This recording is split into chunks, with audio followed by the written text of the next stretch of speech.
All right, sit on then. So I was not 100% sure how to approach this morning, so I decided to just give everybody a bit more of a background of Honduras and how I got connected to Honduras and how Beck and I, after getting married, now we're planning on going there. We both, Beck and I, have been quite a bit involved in international travels and mission stuff, quote unquote. Before we were married, she was never to Honduras. Before we were at least dating, that was in 2020. But so that to say that it was me primarily who first went to Honduras, and that's how we got into contact with the people. So most of you already know that, but there's also some people here that are not quite so familiar with the background of everything. So I want to just start like literally 10 years ago and kind of explain how we got to where we are today. So this was my first trip to Honduras in 2015. We went to put a roof on a house that a Honduran family is now living in. So the guy that's living in there is an American's house, and there's a Honduran living in it. It was a Honduran who had migrated to the U.S., was in South Carolina, I believe, was in partnership owner of a nightclub, and got saved and went back as a missionary to his own people. So that was for their house. So that was my first trip to Honduras, and then in that same trip was when I first visited Home of Blessing. That is the ministry that we want to go work with now. They were a lot smaller then, still a decent amount of kids running around, and had a good time running, playing with the kids while we were there and stuff like that. So of course I didn't speak a lick of Spanish. So that was my first introduction to the country. And then the church that I was with, River of Life in Shreve, Ohio. Later, the mission there in Honduras asked me if I would consider coming down for one year to volunteer at the mission, be kind of a maintenance guy around the facilities and do different sorts of projects. So I learned a lot of Spanish that first year and just did a lot of random projects. That was the first project I did some concrete steps at the bilingual school. Jumped to 2018. 2017, I came back from Honduras to Alert in Texas. It's kind of like a Christian boot camp in Texas, you would call. So that I went through basic training there, trying to get some discipline because I had a problem with porn. And so that's kind of what 2017 was all about. Did that training in the spring, and then the rest of the summer I worked in Ohio. And then in 2018 I went back to Honduras, and there's me working with one of the little kids there from Home of Blessing, trying to teach them how to weld when I myself did not have a clue how to weld. So that was that's kind of an example of how far back they've already had this vision or this idea of wanting to teach the kids some welding, and now finally in 2025 we're looking at hopefully actually coming up with an official program to actually teach them a foundational training course of sorts. Jump up to 2020. The house where we're living right now, that was me trying to get out of Menon Delilah's basement and building a little man cave, man shack, whatever, back there by the pond. Beck and I started dating, and that plan was abandoned. We went to school together like 2 weeks after we started dating, and that was one of the hardest, one of the best decisions I've made in my life. And I've very much seen how it's one of those stepping stones of bringing us where we are today. Also, one of the things I forgot to point out whenever I was talking about my very first trip to Honduras, so that got me introduced to the country, and then I went back for a year in 2016 when the mission there asked me if I would consider it. And I went very much with the mentality that, sure, I'll go for a year, I'll come back, keep going with my job, life will go on, maybe I'll get married and have a family and keep going. But I did not know how much my perspective on life was going to change in that first year. The things that became important to me then other things that became not so important to me, and my life just took a completely different course, not so much chasing a career.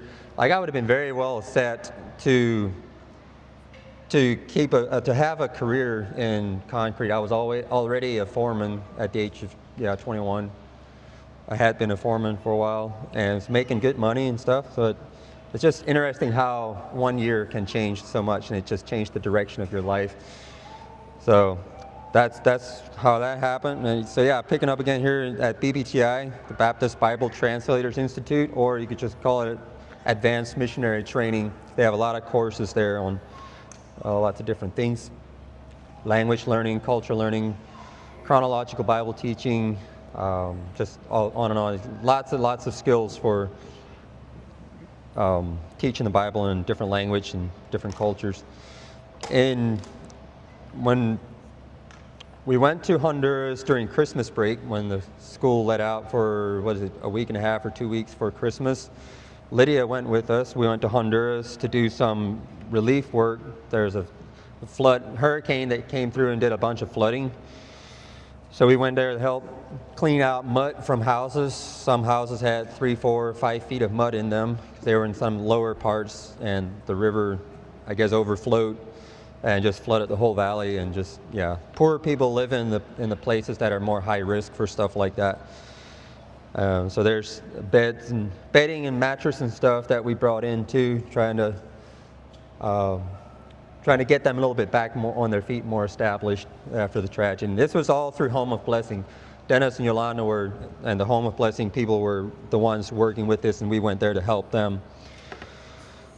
So we distributed a lot of meals, cooked a lot of food, and distributed them. That was good. We got married in July 21st, 2021. And then we've been here since then. When we were at BBTI, we had the opportunity of staying with the church that we were attending while we were at BBTI. Being it's a very devout Baptist organization, they required that we go to an independent fundamental Baptist church. So that was the one church we went to out in Ringgold, Texas. And it was a church that became dear to us, and we had the opportunity to be like an assistant pastor there, or what do they call it, like a apprenticeship of sorts, where I would be like an assistant pastor under him. They would fund our missionary trips if we wanted to. It'd probably be more like short-term trips and stuff. But we just really felt like God was leading us this direction, coming up to Ohio. Back then, ICA was not quite what it is now, and it's quite obvious when you look at pictures over the last 5 years. That's something I would recommend you guys doing sometime, is take a little trip down memory lane. I think it would be really good, and just seeing where things were, how things have developed, the people that have come along, the events that we've enjoyed together, hard things we've gone through, et cetera, et cetera. You quickly realize how many relationships you've built, and how many friends you have, and just how special everybody is. And so this is Home of Blessing 2025. I know I'm kind of breezing through 4 years of our life. It's not so much our focus, it's just more or less just to show you how we've gotten in contact with Honduras, and I think you kind of got a picture now. In the year that I spent in 2016 in Honduras, another year in 2018, and half year in 2019, I've gotten to know Dennis and Yolanda very well, which are the people that started the ministry of Home of Blessing. And in the years, 4.5 years that we've been here at ICA, and even while we were at school in Texas, we've been in contact with them a little bit here and there in those years. Sometimes like once a year, other times it was maybe more like once every 6 months or less. I just kind of happened that we just maintained enough of a contact that we just seemed to be drawn more and more, like they were drawn to us, we were drawn to them in a way that just kind of brought us together to the point where we made the decision to go down there in March of 2025 to see about actually going there for long term. These are just pictures of Home of Blessing that are a little bit more up to date. There's a lot more kids now that they're reaching out to. This was in March Ivy's birthday was the day after we would be coming home. So her tickets were still free to buy. Like we didn't have to buy tickets for her because she's just under 2. But the day before her birthday, we were still or was it 2 days before her birthday? So they wanted to throw a birthday party for her, and so that was really special. This is just a little bit of a video of the facilities. Ivy's there playing. It's kind of cute.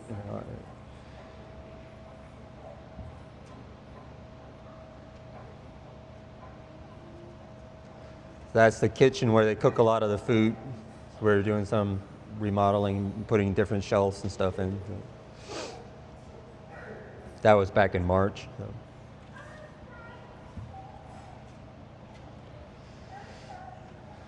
That hallway goes back to another room back in the back where a lot of the kids sit down to eat and have other classes and stuff.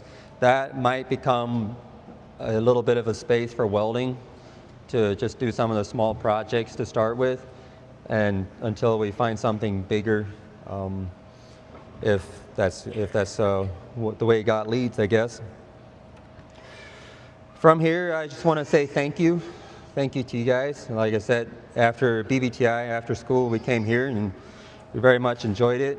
Some of the things that we did was international student outreach. We go out to the Ashland University and get in touch with young international students, and it just seemed like everything that we initiated just a little bit, everybody else got involved with. A lot of the young people would go with us out there and visit, and I'll always remember Fuka being at your house that one summer, that the Japanese girl that was, I think she was greatly impacted by the summer she spent with you guys during summer break. We did chronological Bible teaching with the kids. Like, it's kind of crazy. Like, most of you that were like, I see the Hirschberger kids, they were just, even 4 years ago, they're little kids, and I almost see it more as like a kid's Bible study, not so much a youth Bible study, but and now everybody's grown up and getting their driver's license and getting jobs and all kinds of stuff. It's pretty awesome. Anyways, that was one of the things that we really enjoyed. And then now we've been doing weekly youth Bible studies, other youth activities and fun nights. And I want to say thank you to you young people. In a way, I feel like I've been around long enough to where I've grown up with you, and some of you more than others.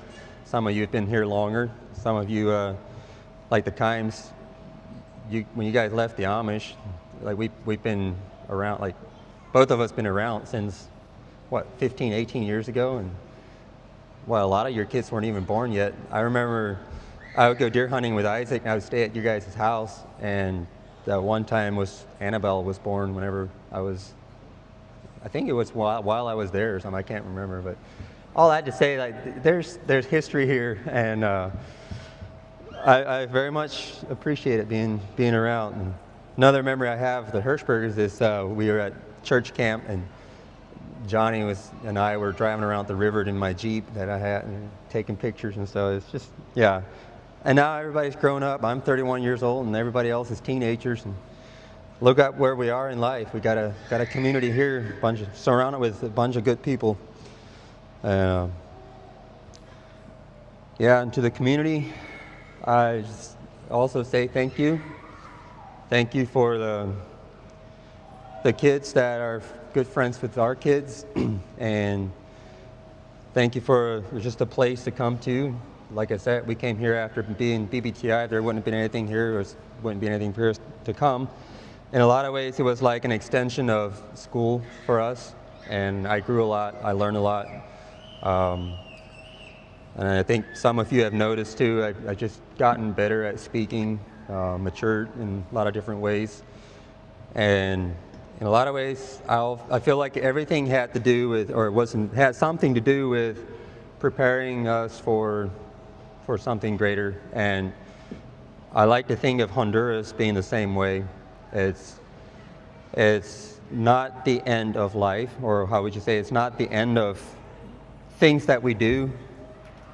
Like, for all I know, I could be there for a couple of years, and then the things that I learned there are going to be useful for another work somewhere. So And Mom, Dad, and Andrew, thank you guys.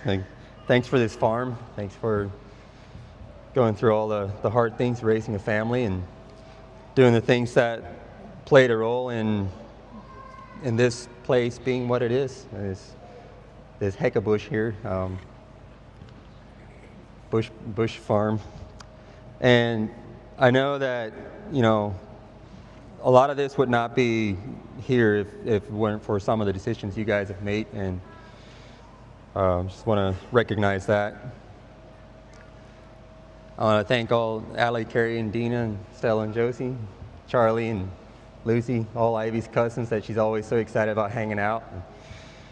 I know she has a lot of friends here at ICA as well, and if I start naming names, I don't want to miss anybody, so I'm just going to say thank you to all of you who have been such a great part in our family. And we realized that we did not get here alone, and we're not going to go anywhere alone. Every one of you has had a part in molding us and shaping us to what we are. So we're very grateful. Some things to pray for is that we would find community for our family down in Honduras. And we continue to learn the language. Becca's been, obviously I learned some language while I was there in the 2.5 years I spent there. And then Becca's been doing Zoom calls since, August or earlier. And she's done very well. I'm very impressed how well she's learned. So continue for, then pray for the paperwork process for our residency when we get there, which we'll try to get that started in the first 90 days when we get there, because when they stamp our passports, we have 90 days until we have to either get that visa renewed or extended, and then working towards residency, which can be a bit of a drawn-out process and costs a decent amount of money. So be praying for that. In the first year or so, we'll likely be more of students than teachers, meaning we'll invest more of our time learning the language and making sure we have a healthy view of the culture and understanding it properly so that we know how to communicate in their terms, and especially when it comes to Bible teaching and things like that. So not to say that we'll not take opportunities as they come up to reach out to people and stuff like that. But I would see the first year being more of an investment in building up what we need to design or come up with an official program to where systematically we can train young people and stuff. All right, so all that being said, this is just something I want to leave with you guys. And like I said, I'm very grateful for the community. And we can mention all the things that we do around here. Volleyball is extremely important. I've learned that even over the last couple of months, that it's more important than I realized. All the activity, pickleball too is important. You can have that one, Glaciers over there. The sports in general, something to do together. Even atheist doctors and psychiatrists or whatever, they recognize that people were made for each other, and they need physical relationships more than, or you could say instead of, virtual relationships, whether by phone. It's something that the human being needs, and we have it here, and it's good. You come together and do stuff together, and you make friends, and you become good friends with each other, and it creates a healthier community. But the thing is, what is all that without the gospel of Jesus Christ? Or what is all that without God? We could have all that, and we would be good friends. We'd have, maybe we'd be healthier and stronger than we would be if we play video games all day. But we'd still be going to hell, and wouldn't receive even the benefits of, in this life, the benefit of having your sins washed away and your conscience cleared from the guilt associated with it, and the ability to just live life and the hope of the resurrection and all that. So the thing I want to leave with you is just simply the gospel of Jesus Christ and an encouragement to keep that the central focus in everything that we do. And so I have some verses I want to look at as far as just the gospel of Jesus Christ and what it is. And I know that there's, when the whole Bible is the gospel of Jesus Christ, in a way, where do you start and where do you stop, or where do you look at to find the gospel? And so I just decided to start with some of the verses that we've seen in going through the book of Matthew, 16, 17, and later in chapter 20 it'll come up again when Jesus is beginning to talk to his disciples about the fact that he does have to be betrayed and to be killed. And so we'll see what that has to do with the gospel. So let's read Matthew 16, verse 21, and then 17, verse 22. It says, "From that time forth began Jesus to show unto his disciples how that he must go unto Jerusalem and suffer many things of the elders and chief priests and scribes, and be killed, and be raised again the third day." And it says that he must go to Jerusalem, and all this stuff must happen to him. It's almost like it's not really an option. It's like it was set up this way, and it had to be this way. And Matthew 17:22 it says, "And while they abode in Galilee, Jesus said unto them, The Son of Man shall be betrayed into the hands of men, and they shall kill him, and the third day he shall be raised again. And they were exceeding sorry." So the disciples, I guess, understood enough about it that they realized that this is bad, or they felt very sorry about it, and they were very saddened by the news. And a word there that he will be betrayed into the hands of sinful men, or the hands of men. Jesus is now, since that happened to Jesus, he understands what it feels like to be betrayed. Just something to point out. Matthew chapter 20, verse 17 says, "And Jesus going up to Jerusalem took the 12 disciples apart in the way, and said unto them, Behold, we go up to Jerusalem, and the Son of Man shall be betrayed unto the chief priests and unto the scribes, and they shall condemn him to death, and shall deliver him to the Gentiles to mock, and to scourge, and to crucify him. And the third day he shall rise again." So it's just giving them more and more of a description of what is actually going to happen to him. In the first phrase, or the first section where he mentioned it, he just said that he must go to Jerusalem, suffer many things, and be killed and raised again the third day. And the second time he mentioned it, he included the information about being betrayed. And this time he includes all the information, as far as you can tell: betrayed and be condemned to death, delivered to the Gentiles to mock, to scourge, and to crucify. And one of the things that they did to mock him was to make a crown of thorns, put it on his head, and took a rod and beat it on his head. Now, it just gives a description of all the things that he had to suffer. And we can see that not all of it was actually the physical body. Yeah, he got whipped, got beaten to a pulp, so much that nobody could recognize him even. But when you get betrayed, betrayal is an internal pain. It's a pain that hurts the spirit, the inner man, and so is mocking. When you get mocked, it hurts the inner man. It's not your physical body is not getting beat up. It's more the mocking reaches deeper. It's bullying. Yeah, they might hurt your physical body when they're mocking you, kind of like that thorn they put on his head, and "Hey, hail King of the Jews," and like they're crowning him king, but they're mocking him, right? So the thorns hurt him, and the mockery as well. It had a way of taking that pain into his spirit in a way. So it's just, I think it's good to see and understand a lot of the elements of the pain that Jesus actually suffered, because it actually has to do with our pain, our sin, and everything that Jesus felt it all. There's nothing that you felt that he has not felt. Luke 18:31 also gives more information about the same incident where Jesus explained to the disciples what he has to do.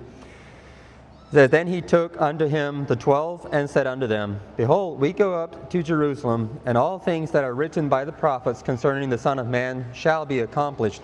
So here he mentions that these things are written by the prophets. These are the things that he mentioned that have to happen to him. It's written by the prophets. And that's probably why he said in Matthew that he must go to Jerusalem and suffer many things. Otherwise the prophecies will not be fulfilled. Verse 32 says, For he shall be delivered unto the Gentiles, and shall be mocked, and spitefully entreated, and spitted upon. And they shall scourge him, and put him to death, and the third day he shall rise again. There's another word there that shows you that he suffered internal pain. Somebody spitting in your face, spitting on you, that's an insult, and that's another form of mockery, as something that doesn't hurt your body so much, hurts your spirit, hurts your inner man. And again, that to say that he did not, like we have not felt anything in life that I don't think any human being in life has felt something that Jesus himself did not feel. Rejection, betrayal, mockery, you name it. Just generally pain, whether it's bodily pain or in the spirit. He's felt it. And it all has to do with delivering us from pain, from sin, from punishment, from death. That's what it's all geared towards. Isaiah 53 is a prophecy that Jesus referred to when he said that all this has to happen to him so that the prophecies are fulfilled. So I'll just start in verse 3 and go down to the end of the chapter. It says, He is despised and rejected of men, a man of sorrows and acquainted with grief. And we hid as it were our faces from him. He was despised, and we esteemed him not. Surely he hath borne our griefs and carried our sorrows. Yet we did esteem him stricken, smitten of God, and afflicted. So here he literally says he carried our sorrows. In the time that he was getting beaten, spit upon, mocked. And it also says he borne our griefs. This is B-O-R-N-E, not B-O-R-N, as in being born like a baby. This is more the same, it means the same thing as carry. Think of the word bear. I can't bear it. He bore it. It's like he carried on his back like a backpack. He borne our griefs. The griefs that we have, he carried it. He carried our sorrows. I like to think that when he was carrying that cross up the hill to Calvary to be crucified, he felt the weight of the sorrows and the griefs, and the sins, everything, the whole package, the whole 9 yards, everything that sin, when Adam sinned in the garden, everything that sin brought into the world, Jesus carried it all. And he took it up to that hill and was crucified. And he died, rose again, and all of that was defeated. All that pain was carried up there and nailed to the cross, went to the grave. He rose from the dead, but the pain and the sorrow did not. The sin did not. The fleshly body did not. It stayed there. He had a new body. And then verse 5 says, But he was wounded for our transgressions. See, when it says that we did esteem him stricken, smitten of God, and afflicted. So in a sense, I get the impression that it's saying that, there's, even while he was hanging there on the cross, there was people mocking him. Save yourself if you're the Son of God. Come on down, we'll believe. And they probably viewed him hanging there as he is receiving God's punishment. It says, smitten of God and afflicted. So, and then that's why in verse 5 it says, but in reality, he was wounded for our transgressions. It was for our transgressions that he was hanging on the cross. It wasn't that God was punishing him for something he did. He was wounded for our transgressions. He was bruised for our iniquities. The chastisement of our peace was upon him, and with his stripes we are healed. The chastisement of our peace was upon him. When you have two people who are enemies, something needs to happen for them to become friends. And it's like a punishment has to be dealt out to fix the thing that made them enemies. So in other words, Adam and Eve rebelled against God and sinned and disobeyed him, and that put them in a place where there was no peace between them and God. And there was a chastisement that had to happen for us to have peace with God again, and Jesus Christ is the one that received that punishment to bring peace. It says, all we like sheep have gone astray, we have turned every one to his own way, and the Lord hath laid on him the iniquity of us all. He was oppressed and he was afflicted, yet he opened not his mouth. He is brought as a lamb to the slaughter, and as a sheep before her shearers is dumb, so he openeth not his mouth. He was taken from prison and from judgment, and who shall declare his generation? For he was cut off out of the land of the living. For the transgression of my people was he stricken. And he made his grave with the wicked and with the rich in his death, because he had done no violence, neither was any deceit in his mouth. So very much see that it was an innocent person dying for the transgression of the wicked people. As yet it pleased the Lord to bruise him. He has put him to grief. When thou shalt make his soul an offering for sin, he shall see his seed, he shall prolong his days, and the pleasure of the Lord shall prosper in his hand. He shall see the travail of his soul, and shall be satisfied. By his knowledge shall my righteous servant justify many, for he shall bear their iniquities. A very simple explanation here of how somebody becomes justified. It is by Jesus Christ justifying people by doing what? Bearing their iniquities. Taking our sins upon himself and making us the righteousness of God in him. Like it says in 2 Corinthians 5, him who knew no sin became sin, or that we might be made the righteousness of God, and something like that. And then it says, verse 12, therefore will I divide him a portion with the great, and he shall divide the spoil with the strong, because he has poured out his soul unto death, and he was numbered with the transgressors, and he bare the sin of many, and made intercession for the transgressors. I want to look at the story of Cain and Abel. It says in Genesis 4, 1 through 5, it says, and Adam knew Eve his wife, and she conceived and bare Cain, and said, I have gotten a man from the Lord. And she again bare his brother Abel. And Abel was a keeper of sheep, but Cain was a tiller of the ground. And in process of time it came to pass that Cain brought of the fruit of the ground an offering unto the Lord. And Abel he also brought of the firstlings of his flock, and of the fat thereof. And the Lord had respect unto Abel and to his offering, but unto Cain and to his offering he had not respect. And Cain was very wroth, and his countenance fell. So here you have a simple example of someone feeling the need to bring an offering to God, because, like I talked before, in Isaiah when it talked about the chastisement of our peace being upon him, talking about Jesus, there was something in the relationship that wasn't right. And you can see that they were bringing an offering to try to fix it, you could say. And Cain, he brought the fruit of the ground, so I don't know, I'm just guessing vegetables and stuff, things that he worked really hard for. He probably suffered a lot of the curse that God told Adam that he would have to suffer. He can't just go and pick fruit of the trees anymore. He's got to go till the ground and deal with thorns and thistles and the sweat of your brow and the blood, sweat and tears just to put food on the table. And so Cain was probably thinking that if I bear this curse, yeah, God, you said this is what we got to do. See, I'm bearing the curse of the law. You know, I'm living it out. And so he probably thought, you know, God would be pleased with his hard work. And then Abel, he brings what he has to offer, and God has respect to his offering and not to Cain. And when he talks about he had respect unto Abel's offering but not to Cain's, the word respect is not so much that, you know, like we think of the word respect. I really respect so-and-so because of what he did or whatever.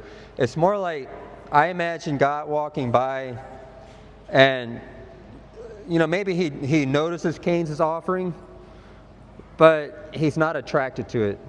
He's not interested, not attracted, he won't even pay attention to it. And he just walks right by and like, whoa, this is what I'm talking about. This is what I'm actually interested in. It doesn't say that he was satisfied with it, that now, okay, yep, you got it, Abel. This is enough for me to now have, back in a good relation, good standing with you. I believe it was just, he saw that Abel had faith, and that, he knew what happened in the garden previously when his parents talked to him about getting kicked out of the garden, and then God made them aprons or clothing out of sheepskins or skinned animal skins. So the animal died, and I just believe that Abel put two and two together and realized that God would be more pleased with a recognition of, I deserve to die, but yet the animal is dying in my place so that I can have clothing to cover my shame and I can actually keep on living. But either way, this was the offering that God was interested in. It was a blood sacrifice, animals, something dying, an innocent animal dying for the guilty. And that becomes the template or the prototype of sorts, if you want to. That's the pattern that the rest of sacrifices are going to follow. Whereas the Old Testament sacrifices, the ones that the nation of Israel sacrifices, going to be animals. There's examples of, in the law of Moses, God instructed them to take a bullock, or it was a goat, I think it was the scapegoat, that the person who committed the crime, committed the sin, had to put his hand on the goat's head, which was the act of transferring the sin over to the goat, and then the goat was to be taken out into the wilderness and left to die. And I'm not sure exactly how it all goes, but either way, you see that the animal was taking the punishment for the person. And then in the case of Jesus Christ, we just read through Isaiah 53 very clearly. He is carrying our griefs, our sorrows, our sins. On him was he carried it out just perfectly. Like the scapegoat is a perfect picture of Christ carrying the sins of the people and dealing with them in the only way that they can be dealt with. Now, here again, verse 11 here, the part that I highlight, he shall see the travail of his soul and shall be satisfied. When he saw Abel's offering, he had respect unto it, meaning like it caught his attention. He was attracted by it in a way. And when he sees the travail of his soul, he sees the pain, everything that Christ is going through, suffering, hanging there on the cross, bleeding and dying. Not only has he respect unto it, he is satisfied. It's kind of like Jesus when he died, he gave up the ghost. He said, "It is finished," and he gave up the ghost. It's all done. God is satisfied. This is all it takes. It's finished, done. Now, there's a few verses I want to look at in Hebrews 2 and then later in Hebrews 8. It says, "Wherefore in all things it behooved him to be made like unto his brethren, that he might be a merciful and faithful high priest in things pertaining to God, to make reconciliation for the sins of the people." What we see here is that for someone to do the service of God in making reconciliation for the people, like offering a sacrifice, you have to be a priest. So Jesus had to be made like unto his brethren so that he could be a merciful and faithful high priest. And what priests do, their primary job and work is to do, like in the Old Testament, the priests were, like if somebody broke the law and was under sin and guilt, he had to bring the animal that was for the sacrifice to the priest, and the priest is the one that did the work to make the offering. And same way Jesus Christ became the priest to make an offering, and we will see what the offering was that he actually offered up. It was his own blood. Hebrews 8, verse 1. Now, of the things which we have spoken, this is the sum. We have such an high priest. So we have the priest that we need. And this is where the priest is at. He is set on the right hand of the throne of the majesty in the heavens. He's not in the earthly tabernacle or in the earthly temple. He is up in heaven where we need him to intercede for us on our behalf to God. A minister of the sanctuary and of the true tabernacle which the Lord pitched and not man. For every high priest is ordained to offer gifts and sacrifices. Wherefore it is of necessity that this man have somewhat also to offer. So this is why I said that this is the work that priests do. They are ordained to offer gifts and sacrifices. That's what priests do. So this man, this Jesus, he also needs something to offer. And then it says, for if he were on earth, he should not be a priest, seeing that there are priests that offer gifts according to the law.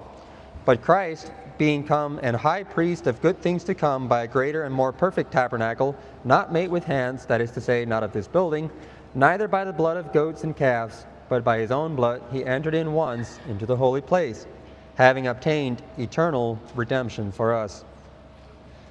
I think I'm going to end it there, that's really all we need to know. That Jesus Christ bled and died for everything that we will ever face in life, for every sin that we've ever committed or will commit. And he did the work necessary for us to live a life that is honoring to him, to go forward, serving each other, serving other people, taking this message to the ends of the world. And that's what we're all about here. Everything we do here revolves around this, of bringing this message to people. There's people here today that have been impacted by it, including myself.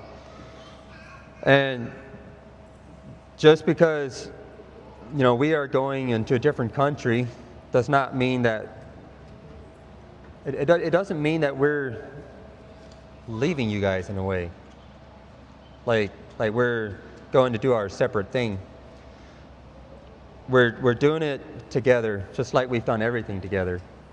And in a simple way of an example of that is, you guys are sending money, and you're in that way you're involved. I see myself more as in a way being hired by you guys. So the work in Honduras is your work. It's just, and you're in a sense hiring us to go and do it. I know I don't want to make it sound like a business thing or whatever, but I think it helps to have a little bit more of that mentality, to remember that we're still part of the community. We're still we're not separating. It's not, all right, thanks for everything, goodbye, I'm going to go do my thing. It's, we're still doing the same thing that we've always been doing. We're just expanding a little wider. And when you expand like that, miles separate you, and that's just the way it is. And I've been really excited to hear how many people are applying for passports and stuff, and it's pretty awesome.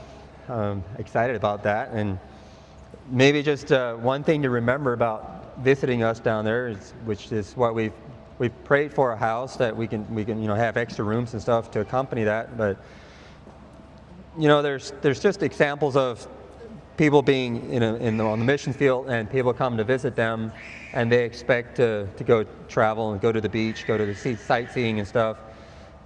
While that's very likely possible, a lot of it, especially if there's a lot of people that come visit, it might be more of a thing if you just tag along in what we're doing. And just otherwise, if there's too much of that taking off to go do other stuff, then you kind of lose time to do what you need to get done. So we'd be very excited to have you guys, and just wanted to put that bug in your ears that if you do come visit, it might not, hopefully it'll be a little bit more of what you're actually expecting, and not just don't want you to be disappointed. So good stuff, very exciting. Again, just thank you guys for everything. So.